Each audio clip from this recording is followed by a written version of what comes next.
अस्सलाम वालेकुम जी दोस्तों, क्या हाल चाल है। उम्मीद है सारे भरा ठीक हो सन। जनाब 10 ही पीस लैके आए, वीडियो मुकम्मल देखनी है। इस तो पहला कि जनाब वीडियो लंबी हो जाए।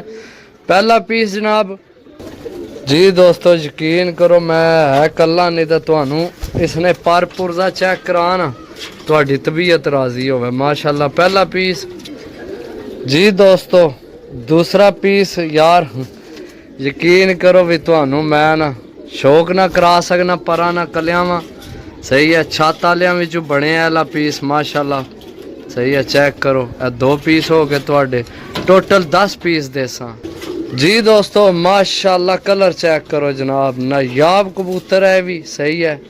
बहुत अच्छा पारकुंदा हड्डी जोड़ मजबूत जनाब, बंद जोड़ सही है। चेक करो माशाल्लाह। ए हो गए ने थोड़े 3 पीस जी दोस्तों माशाल्लाह जनाब। सियालकोटी मोतियां वालियां विचों बने आ पीस। पंजे चेक करो, खुश्क पंजियां विच कमाल दियां चीज़ां ने यारा। बाकी लेना देना नसीब है, हर भरा सही है। 4 पीस हो गए ने थोड़े जी दोस्तों। चेक करो पट्ठी जनाब, बिल्कुल तुहाडियां अखां ने सामने में माशाल्लाह। चेक करो सही है। छोड़ सा पट्ठी जनाब, पट्ठी चेक करो जनाब सही है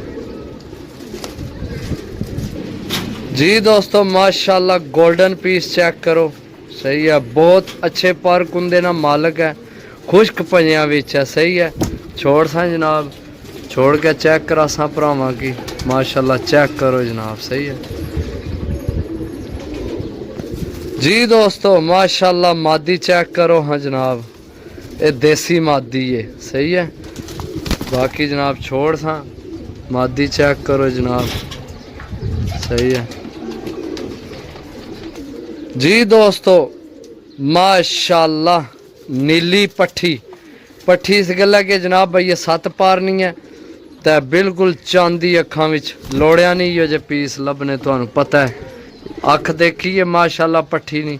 बाकी पंजे चेक करो यार, तो नाहन चेक करो, ओए गलती हुई है छोड़ दिते। चेक करो खुश्क पंजियां विच, बिल्कुल खुश्क पंजियां विच माशाल्लाह। अल्लाह जेड़ा भरा लवे उसने नसीब करे जी दोस्तों। मेरा दिल कर रहा सी मैं तुहानू ऐनी अख भी दसा सही है, क्योंकि जनाब जीरे गोल्डना विचों मादी बनी है, पर कमाल ही मादी है यार। चेक करो सही है, ए चेक करो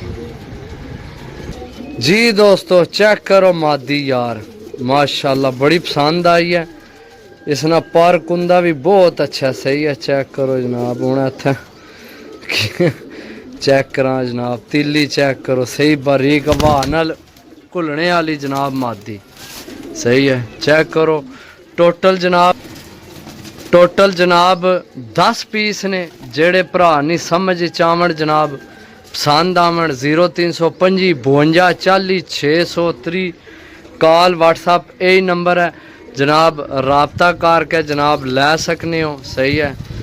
बिल्कुल जनाब माशाल्लाह अच्छे पीस लैके आए। देखो हर बंदे दी अपनी अपनी पसंद है। बाकी जिस भरा लैने हो, लोकेशन मेरी ज़िला गुजरात, तहसील सराय आलमगीर, पिंड साडा भुआंज। कारगो इंशाल्लाह आल पाकिस्तान जिथे किसी भरा आखे जनाब कारगो जनाब हो जाएगी। जिथे किसी भरा मंगाने होए जनाब, खर्चा तुहाडा, भेजना काम साडा सही गल है जनाब। तो चैनल की यार लाजमी सब्सक्राइब करो, यारा दोस्तों की वीडियो भेजा करो ताकि जनाब असी जड़ी वीडियो लगाई है भरावां तक जनाब आसानी नाल पहुँचे। तुहाडे भरा यार दोस्त साडे को कबूतर लवन इंशाल्लाह जनाब। कबूतर जेड़े दसां ओही भेजां, किसी किस्म की कोई परेशानी मसले वाली गल कोई नहीं सही है। बाकी यह 10 पीस ने जेड़े भरा नहीं समझ चावल राबता करके लै सकने। ओके अल्लाह हाफिज़।